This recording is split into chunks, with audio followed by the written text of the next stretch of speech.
Et sommes là dans ta présence. Que par ta lumière, nous serons éclairés pour voir la lumière. Que tes révélations nous soient données, Père Céleste. Afin que nous puissions aller de gloire en gloire. Merci de ce que tu nous ouvres l'intelligence ce soir. Pour nous donner la connaissance qu'il faut, la révélation qu'il faut sur Christ, sur son œuvre, aussi sur nous-mêmes et sur ce que nous devons faire. Béni sois-tu, Père, dans le nom de Jésus-Christ. Amen. Alléluia. Vous allez vous asseoir.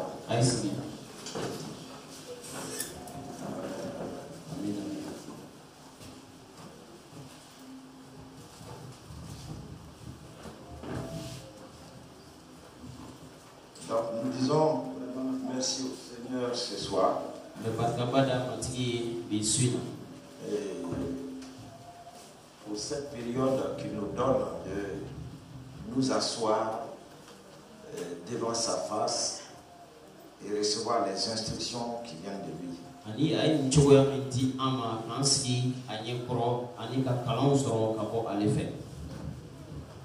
Et si nous lisons les livres sur les épîtres,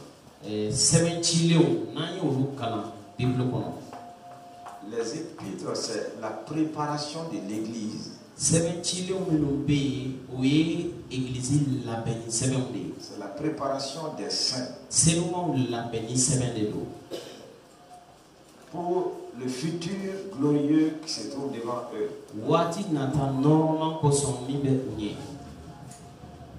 Les épîtres vont nous parler de notre mode de vie ici-bas.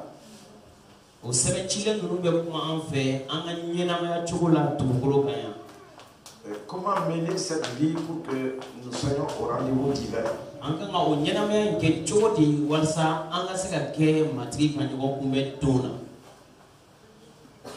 Et vous allez voir avec l'enseignement de la parole de Dieu des épîtres.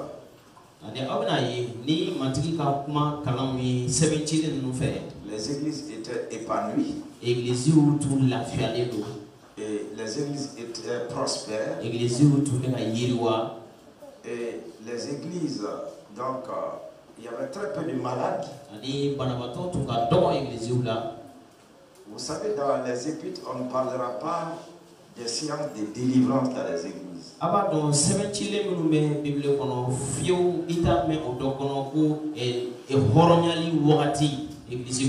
C'est dans les actes des apôtres, vous pouvez voir cela. Mais les églises déjà établies, installées, parce que ces choses-là, donc, la parole déjà était toute suffisante pour ne point laisser de place à aucun esprit mauvais de manipuler les gens.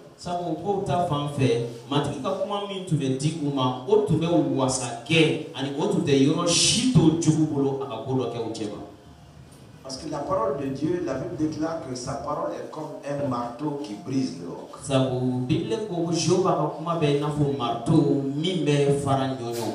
Raison pour laquelle, si l'on reçoit la parole de Dieu, au moment où elle est donnée, elle serait là en train d'œuvrer déjà dans le monde spirituel dans nos vies.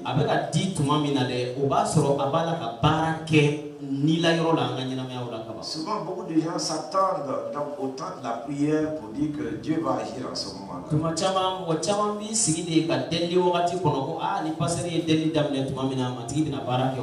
Alors que Dieu, c'est pas sa parole que les choses se sont produites, que les choses se sont réalisées. C'est à sa parole quand il a dit à la création que la lumière soit. Cette parole a produit la lumière.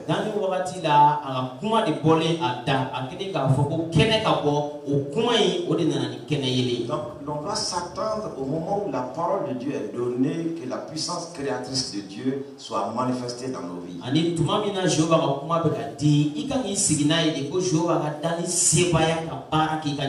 Ce sont des moments où il ne faut pas être distrait. Parce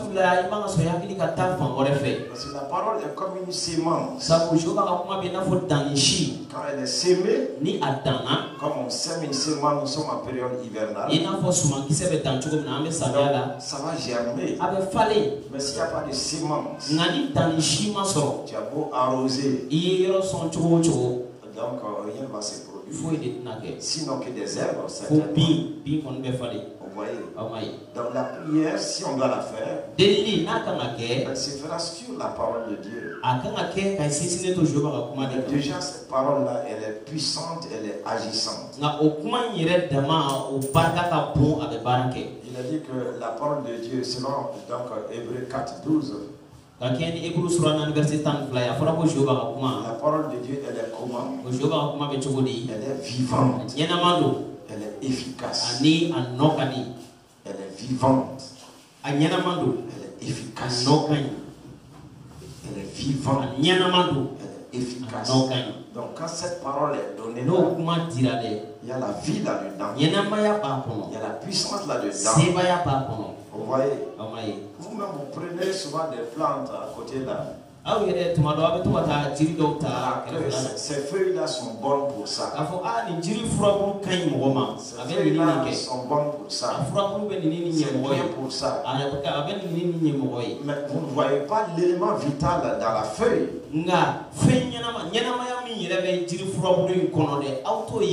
Mais vous savez que c'est là-dedans. Et c'est pour ça que vous allez vous approprier de la feuille. Quand on venait, donc nous avons vu des marchands de produits pharmaceutiques traditionnels, c'est bien ça. Vous voyez, les gens y vont.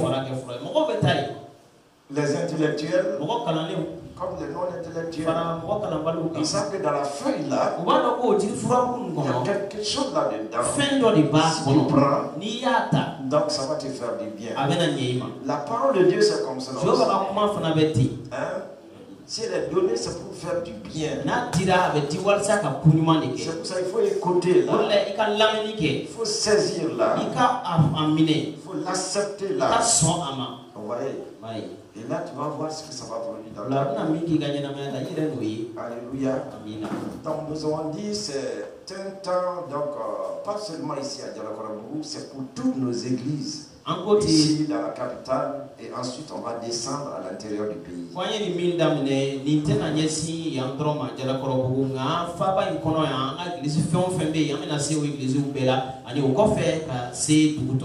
Parce que beaucoup de gens sont chrétiens. C'est une très bonne chose. Mais ils n'ont pas connu réellement la vie chrétienne réelle. C'est pour cela qu'ils souffrent, ils peinent comme n'importe quel païen. Donc les privilèges qui sont dans la vie chrétienne, beaucoup ne l'ont pas perçu parce qu'on ne les a pas enseignés là-dessus. Donc nous sommes, c'est presque nous tous. Hein. On s'est assis dans l'église, on a vu à Jésus-Christ, on a vu les gens prier, on a appris à prier, on a vu les gens donner, ils ont pris à donner, on a vu les gens chanter, on s'est mis à chanter. Donc, ça nous a fait du bien. Mais il y en a plus que tout cela.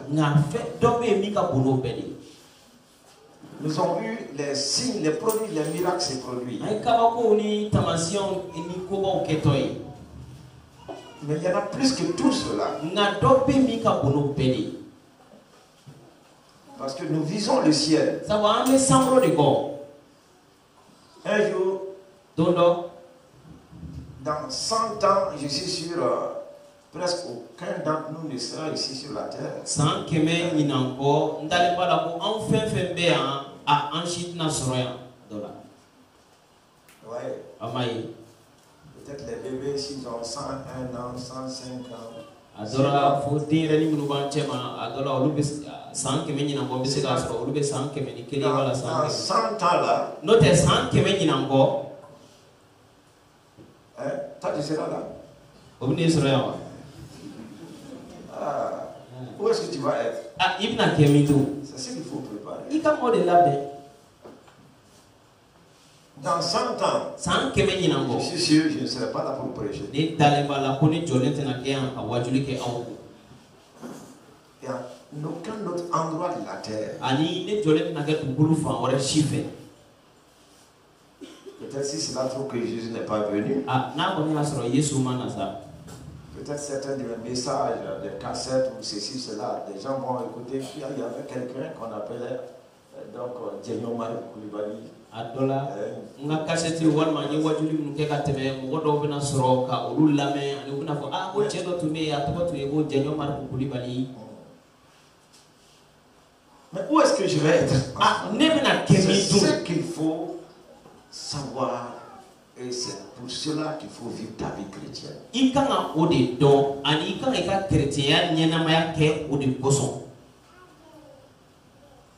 as beau t'accaparer de tous les quartiers ici, là. Toutes les maisons tu peux avoir. Mais dans 100 ans, tu ne vas pas les habiter. Où seras-tu? Les épîtres là, ça nous prépare à mieux vivre présentement sur la terre.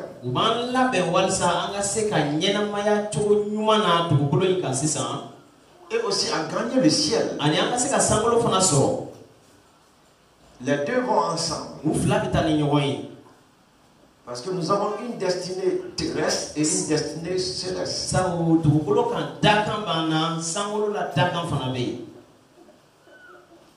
Raison pour laquelle les temps que nous allons passer ensemble, ce ne sont pas des temps de frémissement, de tremblement, de ceci ou cela.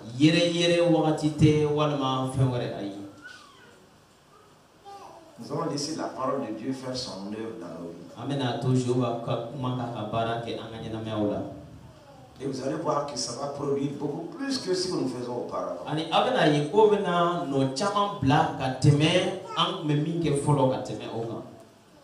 Donc le thème de ce séminaire-là, c'est la révélation de ce que produit notre union avec Christ.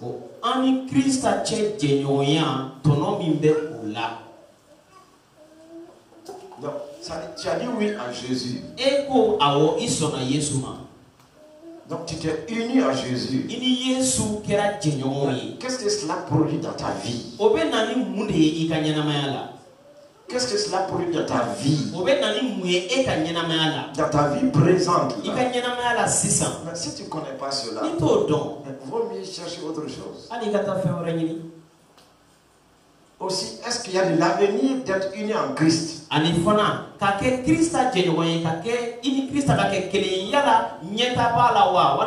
que cela va te rapporter quand tu ne seras plus ici sur la terre? C'est pour ça qu'il faut avoir un objectif, un but pour ta vie. Et pour ce séminaire-là, donc il y a 7 buts ou 7 objectifs réellement que je voudrais que le Seigneur puisse nous y conduire.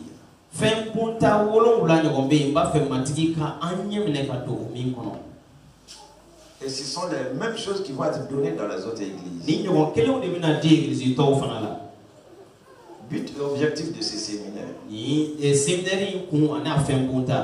Premièrement, c'est pour que vous ayez les révélations, la révélation des saintes écritures,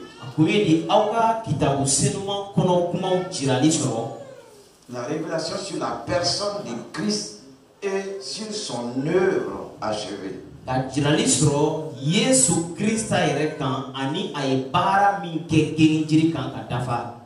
Ça, c'est l'un des buts que je demande au Seigneur qu'il puisse faire ça dans toutes les églises.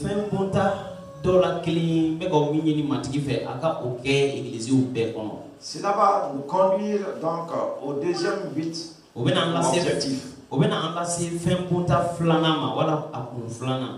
Ça va amener l'édification et la maturité de l'église.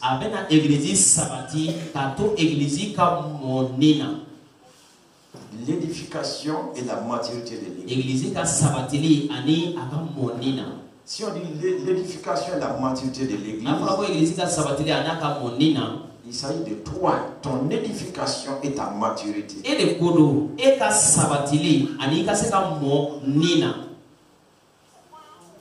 Parce que tant qu'on n'est pas édifié, tant qu'on n'est pas mature, on ne pourra pas avoir tout ce que le Seigneur nous a préservé.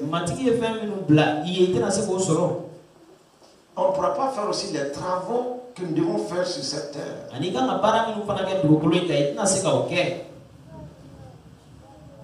Un bébé, on ne commence pas par lui rôtir les poulets pour qu'il mange.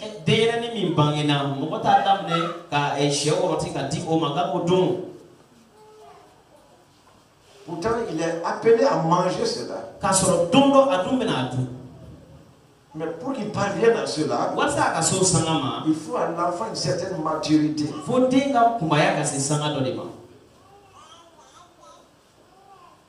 C'est la même chose spirituellement.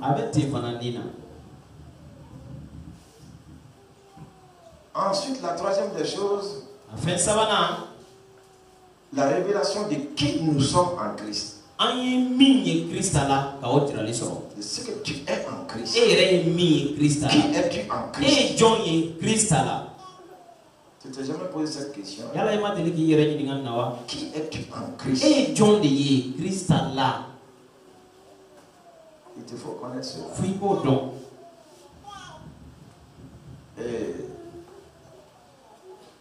C'est un séminaire qui pourrait durer durant toute une semaine, même durant tout un mois. On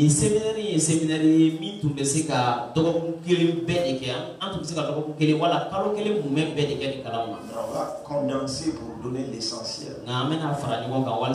Pour que vous ayez l'appétit et que vous puissiez vous-même, en ouvrant la Bible, être éclairé par le Seigneur.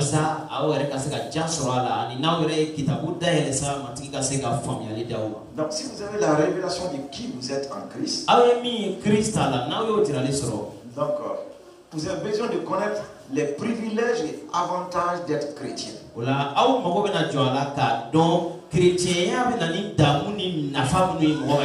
Ça c'est le quatrième objectif, le quatrième but.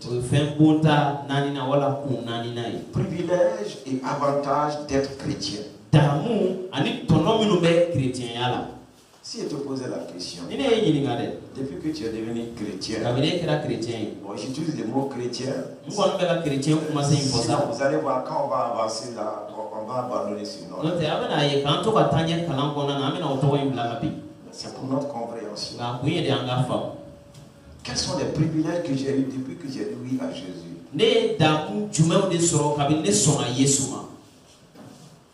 Pense à cela.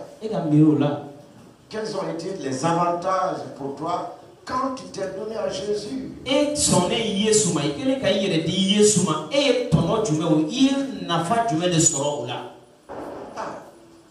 Il te faut connaître cela. Et c'est là que tu vas comprendre quel privilège et quel avantage a le croyant pour t'approprier de tout ce qui est dans cet état de fait.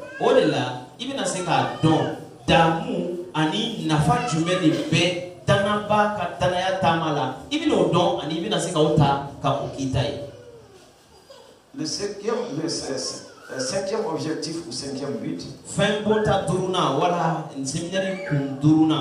la révélation de la puissance et de l'autorité du croyant.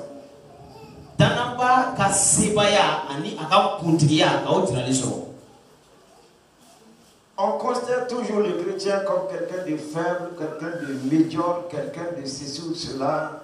Et tout le temps, tu entends dire les chrétiens là, Satan m'a attaqué, les démons m'ont attaqué. Non, mais il te faut connaître quelle est la puissance et l'autorité du croyant. Tu m'as dit que les chrétiens ont été des mots, mon bargantan, mon façon de l'eau, c'était minoué, et tu m'avais pas mes chrétiens cette année, ni qui n'a pas la dîner ou y est Fika donné qu'à Tirali sort, c'est pas y a une continuité mais Danaba Bolo. Parce qu'il y a une puissance là. Ça vous c'est pas y a donné autorité. Continuité dans les pays qui est donnée aux croyants. Au dîner de Danaba. Les pharisiens ont dit à Jésus, d'où te vient cette autorité? Et quand il fait un borami, parce que vous voyez, il est temps qu'ils l'ont dit cette même parole.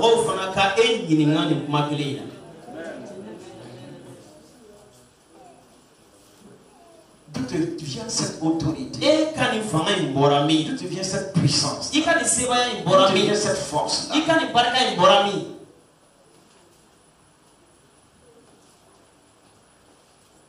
Et le sixième objectif, sixième but, être conduit par le Saint-Esprit. Avoir la vie du Saint-Esprit en toi. Comme on était en train de chanter tout de suite.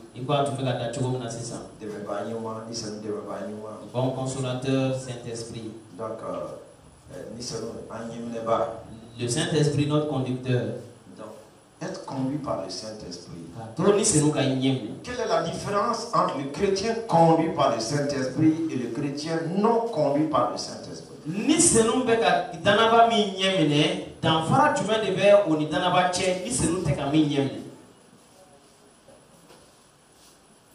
Qu'est-ce que je gagne là quand c'est le Saint-Esprit qui me dirige?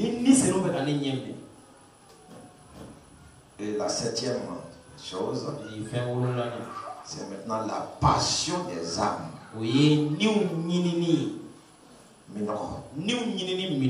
La passion des âmes.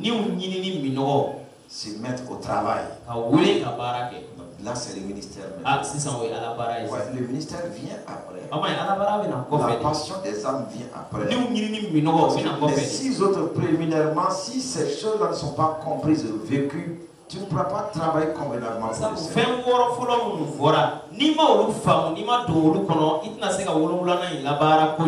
Tu ne vas pas pleurer en voyant les gens aller en enfer.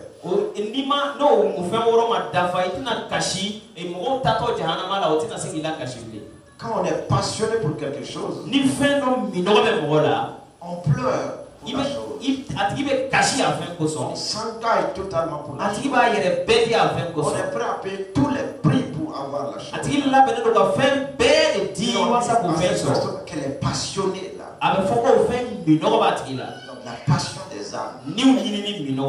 Si cela manque à une église, l'église a manqué sa vocation. L'église a manqué son travail. Et les églises la meilleure, nous sommes appelés mission d'évangélisation et d'implantation des églises.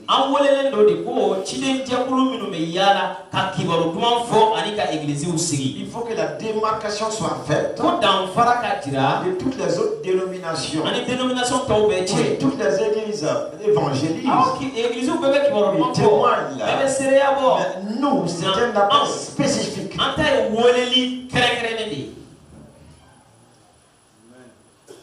On va les faire avec passion. Pas par devoir.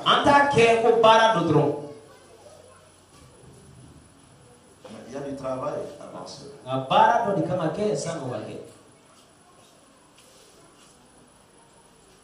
Je voudrais aller tout doucement pour que nous puissions bien comprendre les choses. Parce que si on ne comprend pas les choses, on va être enthousiasmé extérieurement. Plusieurs fois, les gens disent non, la prédication était bonne. C'était très bien. Mais est-ce qu'ils ont compris? Est-ce que la parole qui a été donnée fait son effet dans leur vie? C'est quand la parole produit quelque chose, c'est ce qui demeure éternellement jusqu'au ciel. Jésus a dit, le ciel et la terre passeront, mais ma parole, ça ne passera jamais. Et si tu as la parole de Dieu en toi, puisque sa parole ne passe jamais, le ciel peut passer, la terre peut passer, et ça va passer. Mais comme la parole de Dieu est en toi, toi tu ne passeras jamais. C'est l'élément qu'il faut. La Bible nous dit clairement, les dons spirituels vont passer, les miracles vont passer, le ministère même va passer, mais la parole de Dieu ne passe pas. Si la parole de Dieu est en moi, et c'est sa parole que Dieu prend, donc s'il vient prendre son église, c'est ceux-là qui auront la parole de Dieu en eux qui va prendre. C'est sa parole qui vient prendre. Il trouve sa parole en toi. Ce récipient-là, il l'amène. Et si la parole n'est pas en toi,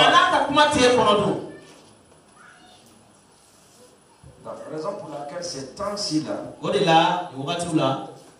j'ai demandé au Seigneur s'il doit y avoir des miracles, s'il doit y avoir des guérisons,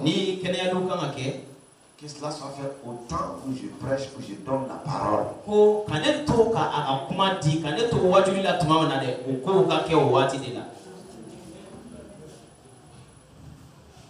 C'est pour ça qu'il faut porter toute ton attention. C'est ce qui est dit. Paul, souvent quand il prêchait, il regarde, en prêchant, je regarde les visages des gens. Et tu peux connaître ceux qui boivent la parole, ceux qui reçoivent la parole.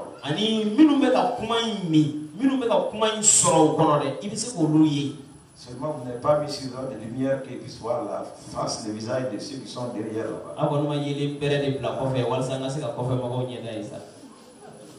Hein? Vous voyez? Parce que c'est là que tu peux dire, toi là, viens ici. Paul prêchait, il y avait là un paralytique. La Bible déclare que Paul a vu qu'il avait la foi pour être guéri. Lors de son message, cet homme a reçu la parole. Paul a vu déjà la parole de Dieu dans la vie de cet homme-là. Vous voyez? Et c'est pour cela, cet homme a été guéri. Amen. Gloire à Dieu. Il y avait un prédicateur, un évangéliste qui était avec nous. Il vient du Danemark. Lors des campagnes d'évangélisation, au temps des ministères là, quand la foule est là, je désignais des gens comme ça. Et je disais à l'équipe, je disais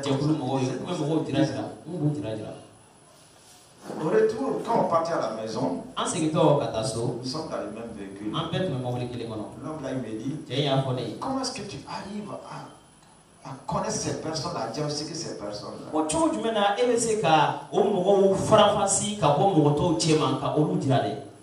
Mais pour moi, comme c'est un blanc, il connaît tout. Donc, j'étais là à lui répondre. Il m'a dit sincèrement qu'il veut apprendre parce qu'il ne connaît pas.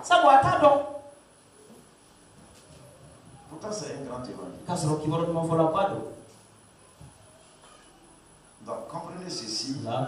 Si vous êtes loin de la parole, c'est pour ça que dans l'église, ceux qui ne savent pas lire et écrire, il faut qu'il y ait l'alphabétisation dans l'église.